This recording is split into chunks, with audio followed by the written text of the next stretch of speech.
you guys. Welcome, welcome. I'm so excited to be able to join you guys today and be sharing all about, I know, taxes. It's actually really an exciting topic because, we always want to be able to keep as much money as we possibly can, right? And so today you're going to be learning exactly that. How can I keep more money from my online tutoring business and at the same time be completely legal and legit and like have everything perfect? Because I'm going to tell you guys something.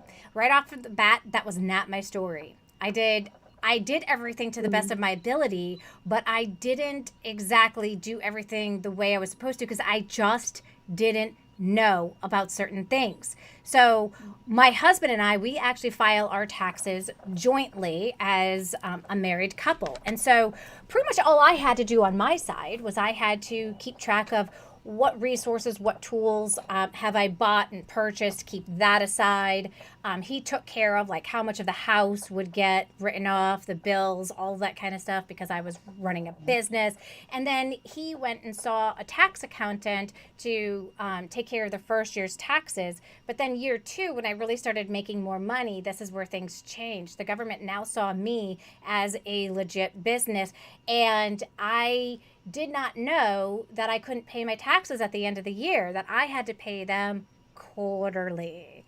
And so when we went to go pay our taxes, the government said, okay, not only do you owe this much money in taxes, but because you didn't file quarterly, we're also going to charge you interest on all of that money that you didn't pay us on time because of it. And so this ended up costing us like $5,000. Now, some of you guys know my story. When I was getting started, that was a ton of money for me. Like, I had left the school system. I was like, starting my own business. And, here I had got 3 kids I'm trying to raise and all of that. $5,000 was not a little amount of money. I remember just sweating and like just being in tears over the entire situation. So I want to be able to save you guys that kind of stress and mayhem. So I have invited with us today Adrina Calderon. And we also have Audrey Connor Gibson. She's another tutor inside of our community. And she was experiencing some overwhelm as well when it came to taxes. And that's when she ended up finding Adrina. So we are going to just kind of continue to share our stories with you guys, what happened, and then share some solutions to some of the problems we encountered and ask some other questions when it comes to U.S. taxes. Now, I do want to just throw out the caveat out there that this is all about U.S. taxes. So if you're from another country, just listen. And if you are like, I'm not sure if this is something that is from our country, then you are going to want to make sure that you research that within your country. But this will at least give you like a starting point of where do I even begin researching? What are some things that I need to think about? Okay. I'm hearing some people saying that they can't hear me too well. So what I'd love to be able to do is I'm going to welcome you guys, and you guys just respond with if you can hear me okay from the device that you are currently on. So if you're in YouTube or if you're in Facebook, just let me know. Are you guys able to hear me okay? So I'd like to welcome inside of our group. We've got Esme. Woo, woo. Hey, Esme, just saw her like about an hour ago. She was in our live streaming course that we were doing. I love it. She also files jointly, just like I do. We've got Beth in the house. We've got Jessica in the house. Hey, Jessica. She's an ELA, ESL tutor from Atlanta, Georgia. Sweet. I love it. We've got Lynn Wilson. Thank you guys so much for being here and joining us. So Esme says she can hear me just fine, so that's perfect. We're ready to move on. So we're going to introduce Audrey here, you guys. So Audrey, tell us about, first, let's just introduce like who you are, what you tutor, where you're from. Let's start there. Well, I'm Audrey Codner Gibson. I live in Baltimore, Maryland, sunny Baltimore, Maryland, as I'm being blinded on my left side. And I teach secondary math, so I'm like, my expertise is Algebra 1, but lately I've been getting a few college algebra. So starting to get a little busy with my Jumpstart group, which I have Kathy as my coach. Gotta give her a little plug. And I know. And I just really feel like this is such a great thing. And I wish I had this from the very beginning. I know. Isn't it so awesome? Like once people get into the community, they don't want to leave because they're like, there's just so much support and there's always so much more to learn. And there's there's so much value there, and it's just so much fun for us to have to walk this journey together versus us have to do it alone. So many people tell me that tutoring online can be a very lonely business because you're not connecting with other tutors or people or coworkers or whatever. So it is pretty cool, and I'm so glad that you're part of it because you are amazing, Audrey. You make it amazing. So, hey. So I remember you saying something like you had heard me say my $5,000 mistake that I made, right? Yes. And that kind of scared you. Kind of. Yeah, definitely terrified. And I'm sitting here, I'm on a treadmill, and I'm like watching your video on YouTube, and I'm just in the gym, just working out, and all of a sudden you said $5,000. I almost fell off the treadmill. It was a terrible mess because I was like, I don't have $5,000, and I was just starting out, and I just wanted to see if tutoring was my next transition because I was doing the same thing. I was transitioning from being inside the classroom to I want to do my own thing because I felt like I'm always teaching and making the school so much better instead of making myself better. Like, why don't I'm making you guys rich. Why don't I just make myself rich by doing the same exact thing? Right. So got on and I heard about the taxes and I just didn't know. Like, yes, I know about the content. I know how to teach. I know how to okay, let me get to social media. Let me get some people in. But it was that business side that really, I didn't know. I'm not a business major. I didn't study accounting. Yeah, I can do statistics, but it's a different world. So it was just like, well, who do I get in touch with? Who do I talk to? And then my husband surprised me after a long day. He was like, hey, guess what I did? I went to a small business person and they're free and we could go meet them. I'm like, all right, when is that? And he's like, in 20 minutes. I'm like, I hate you because I wasn't prepared. Right. I'm not prepared. But luckily, I was in the early stages with Joanne. So we did the whole business plan. So I had my one-page business plan, was able to sit there. But listening to those guys, I felt like they were having a little bromance because they were going back and forth. Meanwhile, I'm like, this is about my business. And then all of a sudden, the gentleman finally acknowledges me. And he was like, well, you don't look so excited. And I'm like, I'm not, because you guys are talking about brick and mortar. I don't want a building. You're talking about, oh, you have to do this and that. I don't need to do all that because a lot of my stuff is online. So it was kind of like, all right, who do I talk to? Why do I have to do things quarterly when I saw your video? Why am I paying 4 times a year? And who am I paying 4 times a year?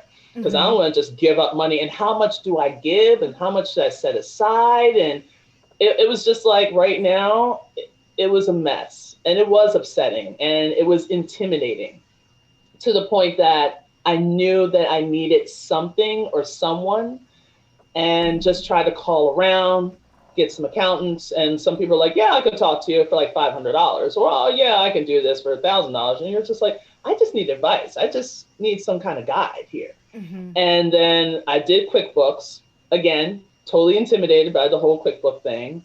Then I saw the video of Adrena. I think it was 10 minutes long. And that was the best 10 minutes I ever had. It was just real quick and easy. And she's like, all you need is this, this, and this. And it's very similar to how I teach. So that's why I was like, right away, I said, thank you so much. It just took the pain away. Yeah. And it made it seem like it's possible. Yes. So if I'm feeling this way, I know there's so many other people that really want to be a tutor that is probably feeling the exact same way. Yeah, absolutely. Absolutely. And especially if you're having to file taxes by yourself. I have a lot of people, they're just I don't have a spouse like you do, Joanne, who's going to file the taxes. And it's well, because I don't personally file them, I can't answer certain questions because I don't do that aspect. We actually have our QuickBooks. Now it is connected with, what's it called? TurboTax. And so TurboTax then now, because I am using QuickBooks, it just automatically kind of uploads there. And then my husband makes any changes that he needs to make inside of that system. So it's real easy to for me to keep track of. Again, it hasn't really changed too much for me. I just have to know what I need to have those receipts for every expense that I have, and I need to make sure that I'm documenting it along the way. And I'm good to go. But I know for the rest of you guys, it's not that easy for you guys. And there's other things that you need to know. So I brought Adrina into the house today. So, Adrina, tell us, like, how did you get so excited about taxes? First of all, thank you so much for having me. I really appreciate this opportunity. And Audrey, like, I'm so glad that you were able to find my video really helpful. And that's the whole point, you know, it's like we don't need to be intimidated by this. This is something that we can all do. And when I was in, I guess it would be undergrad, like I guess here's the deal. My mom had always told me, like, Adrina, you should, you know, go into accounting like your uncle. I think that was like third grade. And I'm like, Mom, no, I'm going to be an actress. And, you know, moms know best, right? But so I ended up, you know, going for my MBA in accounting, and it was one of the classes that I took there.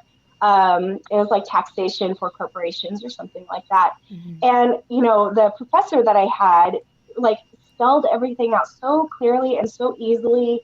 After that class, I was able to do there's this program that the IRS has. It's called Volunteer Income Tax Assistance Program. So FYI for all you guys out there making under, I think it's 50,000.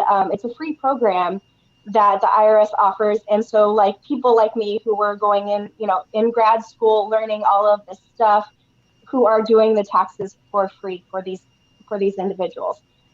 So it was one of those things where it was like, hey, I can definitely do this, and for some weird, strange reason, it clicks in my brain. And so that's kind of like the short answer to it. But it really is nothing to be intimidated about. I've talked to a lot of entrepreneurs who are intimidated by it and who just kind of need like that person kind of standing there beside them saying like, it's okay, here's the first step, here's the second step, here's the third step. So that's what I'm going to do today. I have a lot of information that I think is going to be really helpful for everyone watching. Yay! I'm really excited, you guys. I've never been so excited about taxes in my entire life. But talking about this so that we can all be more aware definitely helps with that. So I kind of want you guys to just kind of begin realizing what is the difference between like a hobby and a small business, because I think this is really important when it comes to taxes, isn't it, Adrina? Oh, for sure. So here's my deal. So if you want to just take a step back and think about your business, so are you seriously thinking that this is something that is going to be a business? This is going to provide a full-time income for you. So what is your intention behind your tutor business? Is it just a side hobby that you come home to after your 9 to 5 job? So these are things that you need to ask yourself, like, where do I want to go in the next 6 months, in the next year? If your intention is this is going to be a full-time income, which I hear, you know, I think that's going to be a lot of you guys out there, then I believe that you need to start taking the steps to become a small business. So I'll give you a quick definition. The IRS defines this as a business operates to make a profit. People engage in a hobby for sport or recreation, not to make a profit. So that's kind of the definition that the IRS gives us. And I'll also provide to you guys a link in the comments where you can learn a little bit more about the IRS's kind of definition about it. But I really think that you have to do this soul searching inside and ask yourself, what is my intention? Do I intend for this to be a full-time thing? Or is this just a really fun thing to come home to after work? And so, if it is just a really fun thing, how does that affect taxes? Yeah, so you would still need to do all of the things that we're going to be talking about today. I think if you are not making an income off of it, then that's when it's really just, that's your hobby. So, you know, we'll talk about like the net income part of it and how much you should, the percentage that you should kind of like withhold. But if you aren't making more than $1,000, if it's under $1,000, then that is still considered your hobby. Awesome. All right, and you guys feel free at any point if you've got questions, throw them on inside of the comments so that we can add them on in and be able to ask Adrina. I mean, this is like really awesome like advice that you guys are getting right now. So definitely throw it on in there because I'm not an expert. Like this is your time, you guys. This is your time. I'm telling you. And you also have somebody in the chat as well who's there to be able to answer questions as well. Correct, Adrina? If you're on the YouTube channel.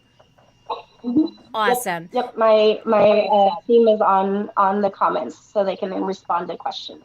Fantastic. So, as we think about starting this as a small business that is going to make a profit, what do online tutors that are just starting out, what do they need to think about as they're getting started? Yeah, so here are kind of like my general terms, and to preface this, I am going to be talking in generalities, and so I want to make sure that you go back and do your own research, talk to your CPA, talk to your tax accountant, and get specific advice for you and your business. So generally speaking, I think the first couple of things that I would like to offer as far as advice is concerned is to keep good records. And so when you keep good records, not only will it help you start identifying patterns in your spending, but this will help you transition to hire a bookkeeper or an accountant when the time comes. And so what does this look like? So this looks like get a system in place. If it comes to file management, get a file management system in place. I think for me, one of the things that I absolutely love is Asana. So Asana is like a project management type of tool. And I use that specifically to manage any kind of bookkeeping task that I need to do myself. And so once you have that system in place, once you create the system, then you know that you have a strong foundation. And that's something that you can rely on when your business starts ramping up and you get more business. You come back to that, you have a system in place and you need to stick to it. Awesome. Is there any free versions of like systems, like some kind of resources that people can use? Yeah, absolutely. So I do have a video on YouTube talking about how I use Asana for bookkeeping. And so I'll link that in the comments, but Asana is actually free. And then I think there are other project management tools out there that are free, like Trello. And then, like if you are into those types of things, like just use Google Calendar. It's so simple. So like, here's an example of what I mean by creating a system. So if the first of every month you get, invoices, then you want to make sure that you download that invoice and save it somewhere, right? So have that digital file. And then if you think you're going to forget to do that, put a calendar reminder on the first of each month, download all of the invoices. This is something that I do, every month. And it'll just, once you get into that habit, then you'll be able to rely on that habit. Awesome. And is Asana ASANA? Yes. Mm-hmm. All right, awesome. We had some people asking about that. Just kind of like going just back a little second here is somebody was wondering does the $1,000 mean profit or gross? Net income. Net income. So what is net income? Let's break that down because I think that maybe there might be some misunderstandings on what net income might be. Okay. So when you, this is kind of like accounting 101, okay? So if you have income that's coming in from your tutoring clients, let's say you did a session for $100, okay? So you have $100 in income, but the service that you use in order to provide the tutor, maybe you're paying for Zoom and maybe that's $25. So that expense is going to be listed as an expense, so minus $25. So your net income is going to be $75. So add all of that, those lines up and see what that comes to. Right. And one of the things I tell people too, like whenever you're getting education for your business, that also counts as an expense. So, everybody that's inside of like the Insider Secrets Club takes the Jumpstart class. Those are expenses that then you now aren't claiming that as taxable income. It gets taken off of the top so that you don't have to I then love that. pay that. Yeah. Isn't that awesome? Yeah, 100%. I mean, like, that is one of the things that, when I worked in corporate and we talked a lot about like education, it's like, yes, let's put that in the budget, because not only is that going to reduce our tax liability, but it's also going to provide us some really good information. So definitely, like, make sure you include having continuing education as part of an expense on your business.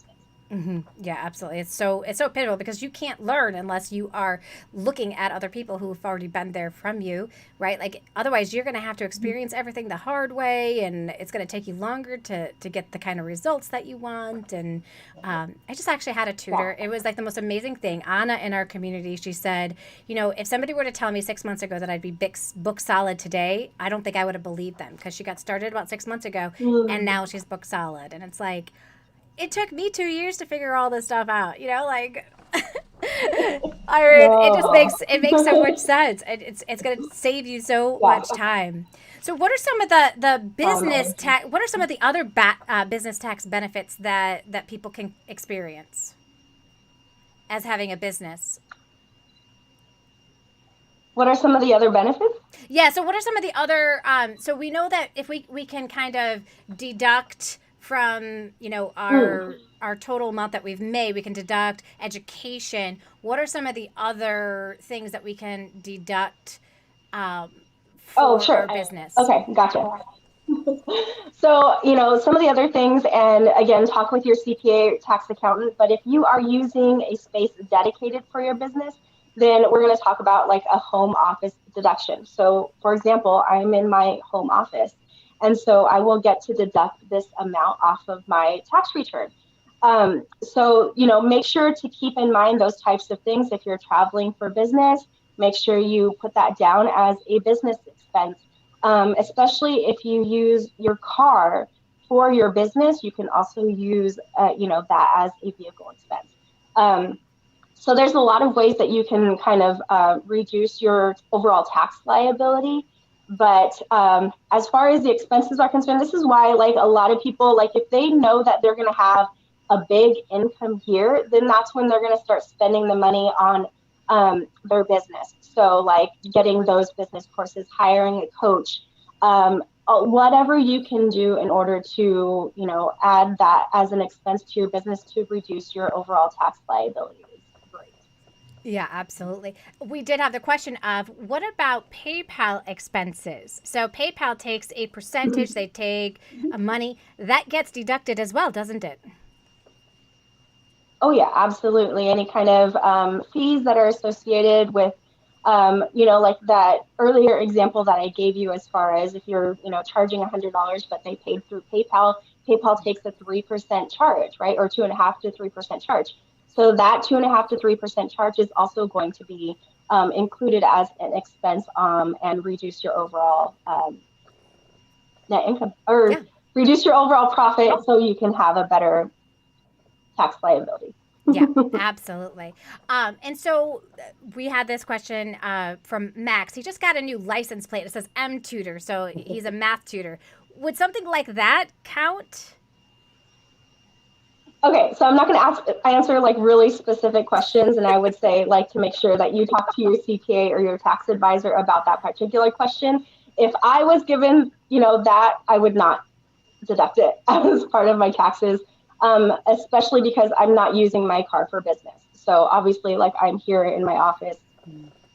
Yeah, totally makes sense. So yeah, Totally makes sense. So if I'm an online tutor, I'm not really going to be on there. But if I had an ad on the back of my car that talks about my online tutoring business, that would be an expense there because you that would be go. an advertising cost. So just so you guys Exactly. can get that there. Um, so when are small business taxes actually due? Okay, so we can talk about quarterly estimated taxes then, if that's what you Sure. is if that's where you want to go. Um, so for your quarterly estimated taxes, Let me just give you kind of like a background because, when we're in a regular 9 to 5 job, what we don't see is the side that your employer is taking out of taxes out of your paycheck every single time. So during a year, when you're working a normal 9 to 5 job, your employer is already knows how much money to deduct from your paycheck based off of Form W-4 when you filled it out when you first got hired. So that's kind of like what we don't see. Obviously, we see the net part of that, and that's where we kind of get upset, like, hey, why are you taking out so much money? But when you are an entrepreneur and you're a small business, you don't have that employer to fall back on. So in order for us to stay in business, we need to do our due diligence and pay our quarterly estimated taxes. So there are 4 due dates, and I'm going to give you guys a link below as far as like how you can find more information on the quarterly estimated tax payments. Let me see here. For sorry, I lost my notes here. That's okay.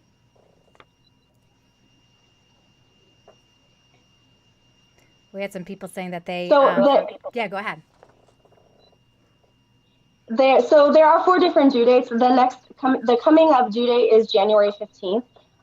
So the third due date was just past September 15th. So this year was really kind of a strange year. I think all of us can attest to that. But our federal, tax liability was changed a couple of times. So our payments were due July 15th. That's not normally the case, right? So I think in order to make sure that you're kind of like staying on track with your quarterly estimated tax payments, I would for sure set aside money, every month. I guess depending on how often you get paid, but this is kind of what I do. So I'll just talk to what I do in my own business. So I set aside money every month. It's somewhere between 25 to 30% of my net income. And I have that go into a completely different bank account because I want to make sure that that money is there ready and waiting so I can pay my quarterly estimated tax payments when they come due. So that's kind of something that I do in my own business. The IRS, if you go to irs.gov/payments, I think is the link, then you'll be able to find the different ways that you can pay your quarterly estimated tax payments. So there, you could pay like direct debit, or you could pay by, credit card or whatever. And I would just recommend that you pay directly through your bank account because you won't have to incur any of those fees, because at the end of the day, this is all cash, and we want to make sure that we're holding on to enough cash that we can. But they do have options for credit card payments and things like that. So I hope that answered your question. Yeah, absolutely. That definitely helps when we start thinking about, okay, when do we have to think about those dates? So know what those dates are, mark them somewhere, and just keep on top of it. I pretty much, because my husband takes out the most amount, I put aside like 20% of what I make. I give that to him, and then he figures it out from there. So you just got to figure out like what's going to work for you. You could also use, I think your friend who's inside of the YouTube, she had mentioned that you could also go off of last year's taxes. So if you're not just getting started and you've been in business for a while, you can use last year's estimated taxes to help you with figuring out what you should be putting aside. And so when I get a little reminder like inside of the app that I use, which is QuickBooks, and it says, this is the amount that you should be paying to the government. And so my husband always makes sure that he just pays that amount. How about you, Audrey? How do you go about it? Same thing with the QuickBooks. It just kind of gives me that alert and try to go there. Like I'm obsessive, so I go like almost every week, like almost every Friday, making sure everything is up to date, making sure that my X's are equate to my Y's. But one of the things that I wanted to know is like, who am I paying this quarterly to?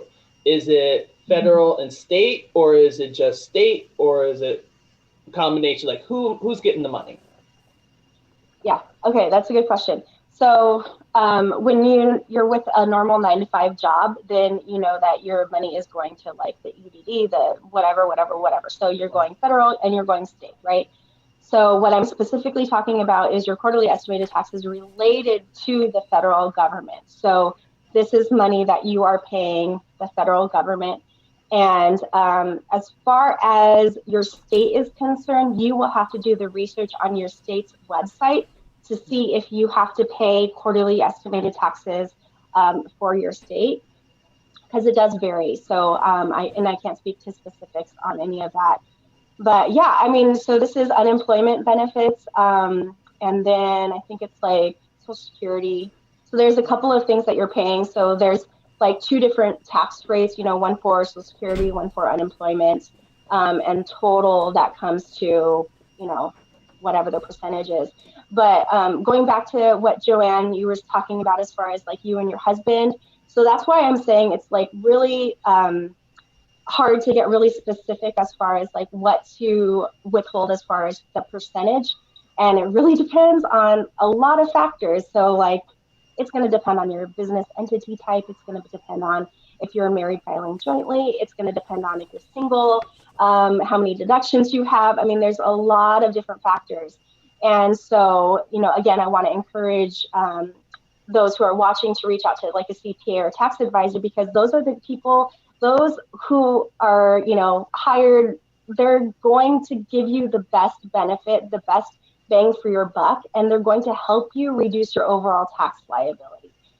That's their job. And so I just really want to encourage everyone, because everyone's situation is going to be so different. Yeah. And it's going to be hard to just kind of say, like, this is the cookie cutter response. Right. So because my husband, he takes out the max amount that he's filed his W-4 form, so that it takes out the max amount of taxes possible on there, which is why then I put aside the amount of money that I put aside. So it's a different response for what I'm doing versus what you need to do. And like Adrena said, like you really do need to get with a CPA. We are going to be talking about some ways that you can work with Adrena if that's something of interest to you at the end.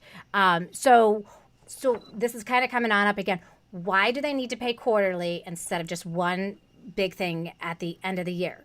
If they continue to pay just once at the end of the year, what could happen? Okay, so yeah, if you don't pay your quarterly estimated taxes, going back to the story that Joanne first talked about, you are going to get charged penalties and interest. So here's the deal. So if you have not paid your quarterly estimated tax payments yet, I would highly encourage you to go to that link. It's irs.gov/pay or payments, and check that out, because you can still submit your quarterly estimated tax payment now, even though we're October 8th and we're past the deadline. I would just highly encourage you to do that, because what the IRS is going to do is, if you just pay, on your annual tax payment April 15th, then they're going to calculate the amount of penalties and interest based off of the day that, day one where you didn't pay taxes. So that would be January 1. So they're going to calculate penalties and interest on 365 days. And I don't want to pay that. I don't think you want to pay that. So and I did pay that. Make sure to... I did pay that, and I don't want you to pay that, which is why we are all here right now. Yes. Yeah, exactly. Oh, it is crazy. So, there's lots of ways to kind of set up our businesses as tutors. We can set it up as a sole proprietor, an LLC, an S Corp. Which would you suggest for a tutor? Like, we have 2 different types of tutors, right? That tutor that maybe is making $400 a month, and then maybe a tutor who's making like $4,000 a month. Okay. So this is a really great question, and I appreciate it. So again, I'm going to talk in general terms. So in general, I think we all start out as a sole proprietor. And that is like, hey, I'm just going to start a tutoring business. I start to bring some income. It's 100 here, 500 there, 1,000 here. And then you start to ramp up, and you're like, oh my gosh, I'm getting like 10,000 here, 15,000 here. So then you decide to become an LLC. So that's a limited liability corporation. And that is going to actually give you added protection as far as your assets are concerned. And then you start to build your business, it's ramping, it keeps going and going and going. And then that's when you become an S Corp. So I'm not going to give like specific numbers of, when you need to start where. But what I want to say to that is that the sole proprietor and the LLC, they're both called pass-through entities. And so what that means is when you file your annual tax return, you're going to list all of your business income and expenses on something called the Schedule C of your tax return. Mm-hmm. And that's going to flow through your individual tax return. Ultimately, it's a 1040, right? So once all of that kind of, comes into play, like you're doing that as a sole proprietor, you're doing that as an LLC. Here's the other thing that I want to say about an LLC. And what I'm saying is it's giving you extra protection as far as your assets are concerned, right? So with whatever business entity you decide, my number one thing that I want you to do today, if you have not done this yet, is to get your own bank account. Get a separate bank account for your business. Keep everything for your business in that bank account. Having an LLC and a separate bank account is going to give you extra protection in the event that you get sued. So again, this is general advice, and I would highly recommend that you consult a tax attorney or your own CPA or whatever. But the other piece of advice that I have for you regarding this segment is I have a lawyer friend who does a podcast. And so I'm going to put that in the comments. It's episode 5, but she basically breaks down these different types of entities, and she'll give you the amount that at which point you should change from an LLC to sole proprietor. LLC to an S Corp. Whew. Okay. Awesome. And can you switch? Like, okay, I'm going to be transparent. Yeah. I'm a sole proprietor because I was excited. Now, I'm not saying I'm in the $10,000 range yet, but it's coming. Could I transfer from a sole proprietor to an LLC within the same year? Now, would it be additional fees when I do that? Because I know there was a fee for my state, there's a fee for you to be sole proprietor. And then if I want to transfer, I have to pay for that. Or would I suggest for me to wait till that year is up and then switch over to an LLC? So as far as I understand, this is all based on your state. So switching from a sole proprietor to an LLC is fine, doing that within the same year. It's when you switch from an LLC to an S Corp that you want to pay attention to the date. So it's going to be really state specific. So again, go to your state's website and look up that information. But again, I think most of us are going to fall under like the LLC designation. And that's kind of one of the things that I would recommend off the bat. The minute you start making money, let's get an LLC so you can start protecting yourself. Mm-hmm. Okay. Thank you. Yeah, absolutely. And somebody else had mentioned inside of here that getting a separate bank account actually just helps you even just stay organized.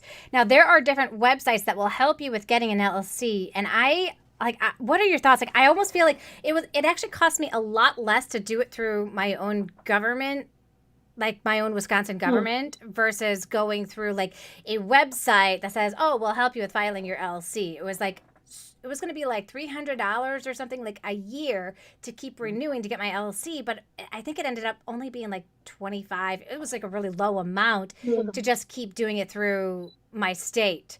What is your suggestion there? Yeah, it really depends. And so here's the thing that I would say. If you feel like you don't have enough expertise in this, hire someone. And so that's what I did. When I first started my business, I was like, I don't have enough expertise to want to do this myself. I know that I can. I don't want to do this myself. Plus, I want the added wisdom and knowledge from the expert to help me out. So I hired someone to do all of that designation work for me. And then it was off my plate and I didn't have to worry about it. Again, that gives someone, a job, and It encourages kind of just the fact that we have different expertise. Mm-hmm. Is that a plural? So let's rely heavily on our own expertise when we can, and then hire someone when we don't have the expertise. Yeah, great advice. That's great advice. So there are lots of different opportunities out there for you that you guys can have that choice of. All right. So now I know that a lot of businesses, a lot of tutors, they don't think forward to the piece of I'm going to get audited. And so what do you think are reasons that a tutor would get audited for their online tutoring business? All right. Well, here's the deal. So I've only been through, I think, 3 audits total in the span of 15 years. And what I have learned is they're going to want to see everything. So whatever year that they're auditing, they want to see the backup. They want to see the receipts. They want to see your checking account, your savings account, anything related to your business. They're going to ask for it. So if we go back to the first piece of advice, keep good records. If you have good records, if you created good systems, you should be fine. You have everything in order. You can essentially hand over them a box and say, here you go. So I had a client that was going through an audit last year. Granted, she's not an online tutor, but it was like, even though there were some things that they asked for that they had previously asked for. So even though they're going to ask for it this one time, they might ask for it again a second time. So again, keep good records. I mean, they're going to want to see everything related to your business. If there's kind of like a spike as far as your income is concerned from one year to the next, I think that could be a little bit more of a reason why they would want to audit you. If they're in any way, so like an income or expenses or whatever. So make sure that you're doing things in a reasonable fashion that is related to your business. So I think, Joanne, you have a lot of great specific advice for online tutors. And so I would just say, like, lean heavily on that and try not to veer outside of that, because the IRS is really looking at kind of like your business, the whole of online tutors or online businesses, so to speak. So they kind of measure all of that stuff and think through like what would be reasonable. So just use discretion in your business and ask yourself what is reasonable in this situation. Mm-hmm. Yeah, absolutely. How long should people hold on to their receipts and all of these documents that you're talking about? Yeah. Okay. So we're going to have a link for you in the comments as far as like the documentation that you can go to directly for the IRS, because it really varies on the type of information that you're holding on to. A general rule of thumb that I use for myself is 7 years. So every year I go through all of my files and purge the files that I don't need, and make sure you are holding on to things for 7 years. What is the difference between holding onto it manually versus holding onto it electronically? So, digital files are totally fine. And I would just say create a backup for yourself. So if that backup is a physical file, that's fine. But, you don't want your house to like go down in flames along with all of your documentation. So make sure that you get a digital like backup system. You can use, Google Drive, you can use Dropbox. I've had clients use Evernote to hold all of their receipts. So just make sure that you have kind of duplicate systems. I love having duplicate systems. And that way, you know that if one system isn't working, then you can always revert to the other one. Mm-hmm. If you keep everything already just digitally, would there be any problems that you could foresee that could happen? I don't know. But again, that's just my own personal advice. When we, with my client last year, when we went through that audit, it was, everything was digital. So we gave them everything digital. Yeah. And that was fine. All right, yeah, cool. It's totally fine. That was more of a question for me, because all of everything I did have the hard copies and I did have the digital for a couple of years. And then because now everything is just digitally sent to me. All of my receipts are like sent to me digitally and all that kind of stuff. I just went more to a digital instead of having to print it off and then put it in a file and keep it inside of, Yeah, like QuickBooks. right. It was like, well, I'll just put it inside of QuickBooks and then there it is. It's saved Mhm. online and we're good to go. But And it's then but would sometimes those receipts, the ink comes right off. Like Yeah. sometimes after like a year, if maybe depending what it is, like after a couple months, sometimes you can't even see. So like you're saying, put it on, you know, this system, that system digitally, you do have that backup because mhm. after a few times you can't even see what's on the receipt. Like Never it's thought like of that one. literally because of the paper, because sometimes some people change the Mhm. paper to that whole recycling. So when they have the ink, after if you hand sensitize, all of a sudden it just comes right off. You're like, all right, I Yeah. got a piece of paper. There's nothing on it. Well, and that's one of the things, going back to creating and keeping good systems. One of the things I tell my clients is when they make a purchase that's related to their business, can you just take a picture of it right away? So if that means just with your camera, just take a picture of it with your camera, send it over to me however you want to send it over to me, Dropbox, Evernote, whatever. Email, I'll take because exactly that ink wears off, especially if it's in your wallet. And then, like with the wear and tear of your wallet, I mean, you won't be able to know what it is. It's just a piece of paper. And that's actually one of the services that you have. You have like hire an accountant for a day thing. So can you tell us more about like if people were like, you know what, I want to hire Adrena for a day. What would you do and how could you help them? Yeah, absolutely. So one of the services that I offer is it's called Accountant for a Day. So basically, I come alongside you and kind of partner with you for that day. You are allowed to ask me any questions that you have related to your business. I will do an analysis of your bank account. And so we'll pick a bank account, like if it's checking or PayPal, if you guys have most of your transactions through PayPal or whatever the case may be. I do an analysis of that and I help you create a budget and a forecast that really goes out to maybe 6 months or 12 months, depending on your business goals. And I provide that spreadsheet over to you at the end of the day. I walk you through it, how you can use it, what the budget looks like, what the forecast looks like. And this really shows you what your cash flow can be over the 6 to 12 months that I provide to you. And it's just really like something that I know I've talked to a lot of entrepreneurs, and the entrepreneurs are saying, I don't want to do this myself. I don't want to create the budget myself. I don't want to create the cash forecast myself. So this is one thing that I'll do it for you. I'll talk you through it. At the end of the accountant for a day, you'll know exactly how much you need to set aside for your quarterly estimated tax payments. You'll know exactly how to make those payments. And it's just a kind of like a done for you service. Mm-hmm. Awesome. I love it. I love it. And so there is a link in the YouTube channel that you guys can click there. Does the 20% off apply to them for this too? It does not, but this is the lowest price that I have right now. It is Fabulous. my price is going to go up. So like get it now. I have limited availability for October. And then I have 4 spots open for November. All So right, awesome yeah. to know. Awesome, awesome. And just so you guys know too, she also has a kind of like do-it-yourself course that you'll be able to take a look at as well. And I'm seeing some different kind of questions coming on in here that I want to make sure that we address as well. So I'm going to share that about her course in a second. The one person was saying, I haven't had any penalties set aside for me and I've never done quarterly taxes. Is that based off of a Yeah. state thing?